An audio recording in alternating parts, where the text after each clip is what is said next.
سيناء. خلونا ناخد تفاصيل عن هذا الملتقى اللي أقيم بمدينة شرم الشيخ من الأستاذ سامح النساج أمين عام الملتقى العربي لرواد الاقتصاد والاستثمار والتعاون الدولي. برحب بحضرتك يا أستاذ سامح، أهلا وسهلا بيك. اهلا وسهلا يا فندم، ازي حضرتك؟ كل سنة وحضرتك طيب وبخير. كل سنه والمشاهدين جميعا بخير، اهلا وسهلا بك. يا ريت بقى حضرتك تدينا التفاصيل الخاصة بهذا الملتقى العربي لرواد الاقتصاد والاستثمار والتعاون الدولي بمدينة شرم الشيخ. الحقيقه فكره الملتقى يعني جات بسبب التحديات اللي بتواجه الوطن العربي والعالم كله، تحديات اقتصاديه وازمات سياسيه. فاحنا فكرنا ان احنا نستفيد بالخبرات العربيه ونعمل تبادل خبرات ونجمع اكبر تجمع لرواد الاقتصاد والاستثمار في الوطن العربي كله. وده كان اول دوره منه، كان تدشين الدوره الاولى في مدينه شرم الشيخ، وكان فيها 6 دول عربيه، ابرزها طبعا المملكه العربيه السعوديه والكويت والامارات والبحرين. وكان في معانا طبعا جهات حكوميه، مستشار رئيس الوزراء الدكتور مدحت نافع عضو المجلس الاستشاري لرئيس الوزراء، والدكتور حسام المندوه عضو مجلس النواب وامين صندوق نادي الزمالك.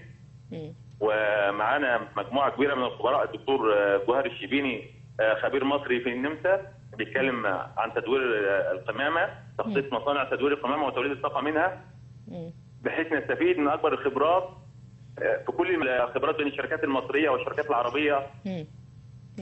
طيب اتفضل. ليه يا استاذ سامح تم عقده في مدينه شرم الشيخ؟ يعني ايه الهدف؟ اولا شرم الشيخ هي مدينه السلام، في ظل تحديات برضه بتعيشها فلسطين، فسميناها دوره فلسطين. فكان هدفنا ان هي رمز للسلام ونتجمع في مدينه شرم الشيخ لان هو ملتقى دولي يعني. فده كانت الفكره يعني. طيب عايزين نتكلم عن الاهداف بمشاركه 6 دول عربيه في هذا الملتقى. عايزين نعرف من حضرتك ايه اهداف المؤتمر، من ضمن اهدافه ايه وايه؟ الملتقى اللي هو يعني اول اهدافه ان احنا نستفيد بالخبرات العربيه ونعمل تبادل المنافع والاستثمار، فتح استثمارات جديده في المنطقه العربيه، لان نواجه تحديات نقص الدولار وازمات اقتصاديه.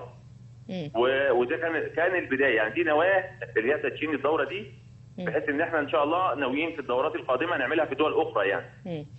مش هيبقى يعني ممكن اللي هيتعمل كل عام مثلا يكون العام القادم في دوله اخرى وفي تبادل الافكار والخبرات. يعني الدوره القادمه ان شاء الله غالبا هتكون في البحرين يعني. فان شاء الله احنا مخططين ان احنا نعملها كل سنه في دوله من الدول العربيه، بحيث ان هي تكون ملتقى رسمي واكبر تجمع لكل رجال الاعمال والمستثمرين ورواد الاعمال اصلا في الوطن العربي كله ان شاء الله. هو كان على مدار قد ايه؟ كام يوم او يوم؟ كان على مدار 3 ايام، من 20 الى 23 فبراير. من 20 ل 23. يعني يا دوب اختتم اعماله امس، يا دوب اخر الطريق.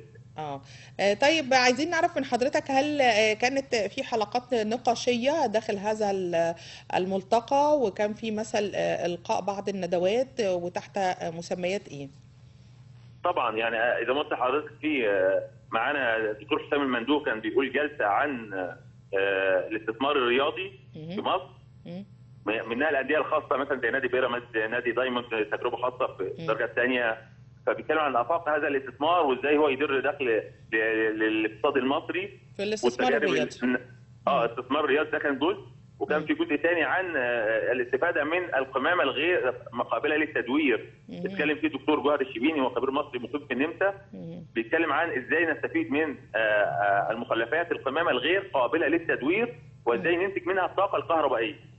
وقال عن طرح تجارب عمليه مقامه في النمسا. فده كان جزء من الاجزاء. معانا كان الدكتور ابراهيم حجاج استاذ تنميه المجتمع في جامعه الازهر، كان بيتكلم برضه عن ازاي توظيف التكنولوجيا الذكاء الاصطناعي في خدمه المجتمع. ايوه. ومعانا الدكتور مدحت نافع الوزراء بيتكلم عن الجانب الاقتصادي وازاي فتح فرص استثماريه جديده يعني.